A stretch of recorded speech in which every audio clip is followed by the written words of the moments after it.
est sur le hall Ericsson, pas le stand parce que c'est un hall, hein, c'est plusieurs milliers de mètres carrés où vous montrez votre savoir-faire. Alors j'aimerais que vous nous parliez un peu d'Ericsson parce que souvent quand on pense à Ericsson, on pense infrastructure. Alors même si c'est vrai, même si ça reste le cœur de métier d'Ericsson, il y a beaucoup d'autres choses sur lesquelles vous travaillez. Est-ce que vous pouvez nous brosser rapidement ce que fait Ericsson aujourd'hui? Absolument. Alors Ericsson, ça va peut-être pour commencer sur les infrastructures, c'est d'abord LTE et HSPA, mais c'est pas pour le plaisir de faire des infrastructures, c'est pour vraiment apporter des nouvelles performances en termes de débit. Et là, le LTE et HSPA, on voit qu'on arrive maintenant commercialement sur les premiers réseaux à plusieurs dizaines de mégabits par abonné en usage. Donc c'est vraiment ça, je dirais que c'est le premier pilier pour ces infrastructures. Après, le deuxième pilier, c'est les services, et les services commencent à atteindre le même niveau que les infrastructures. Les services, il y a plusieurs niveaux de services. Il y a les services vraiment liés aux infrastructures. Il y a de plus en plus maintenant des services qui recouvrent la gestion, les opérations du réseau, ou pour l'opérateur, on va reprendre l'opération, la gestion de son réseau.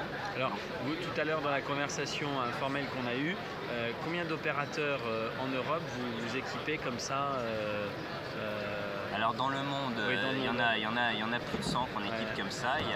Donc ça veut dire qu'aujourd'hui, ils vous donnent les clés et c'est vous qui vous occupez de leur infrastructure totale, y compris le billing, hein? Y compris le billing dans certains cas, mais c'est vraiment quelque chose qui est à carte variable.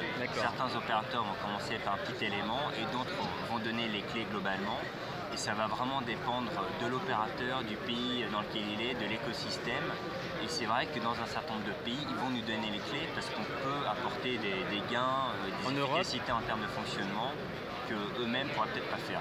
Donc en Europe, typiquement, on le fait très fortement en Italie, on le fait en Angleterre, on le fait en Allemagne. Avec qui en Angleterre?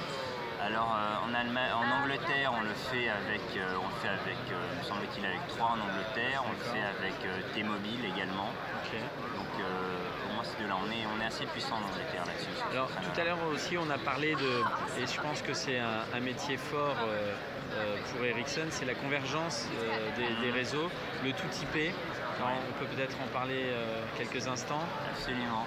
Donc effectivement, ça c'est un énorme chantier, c'est la transformation des réseaux. Donc les réseaux se transforment dans plusieurs axes.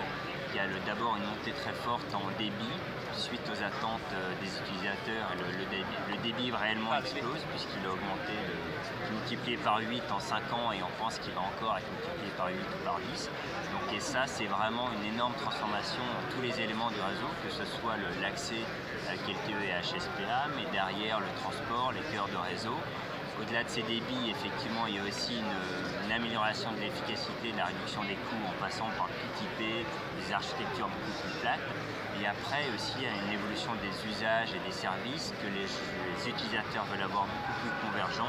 Et donc là, il y a également une troisième transformation des réseaux pour permettre cet accès convergent et transparent des services où je suis à la maison, je suis en mobilité, je peux accéder au même contenu, au même type de service et j'ai les mêmes attentes en termes de voix par exemple. Oui, donc c'est-à-dire qu'aujourd'hui, c'est ce qu'on disait tout à l'heure avec Olivier, c'est qu'un flux qui démarre à un endroit donné avec un type de device peut continuer à un autre endroit avec un autre device, c'est ça, hein? Voilà, il peut continuer à un autre endroit. Ça, c'est la promesse future, de tous d'ailleurs. Hein. C'est la promesse de tous, mais je pense qu'au-delà de ce côté un peu symbolique, je suis chez moi, je ressors, j'ai le même flux.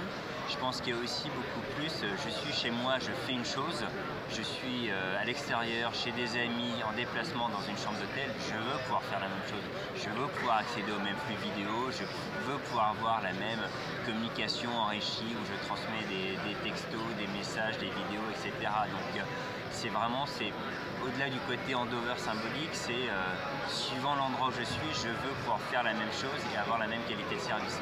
Je suis au bureau, j'ai une excellente qualité de service pour télécharger des mails. Je suis en déplacement, je veux pouvoir faire la même chose. Ok. Donc, Victor, merci.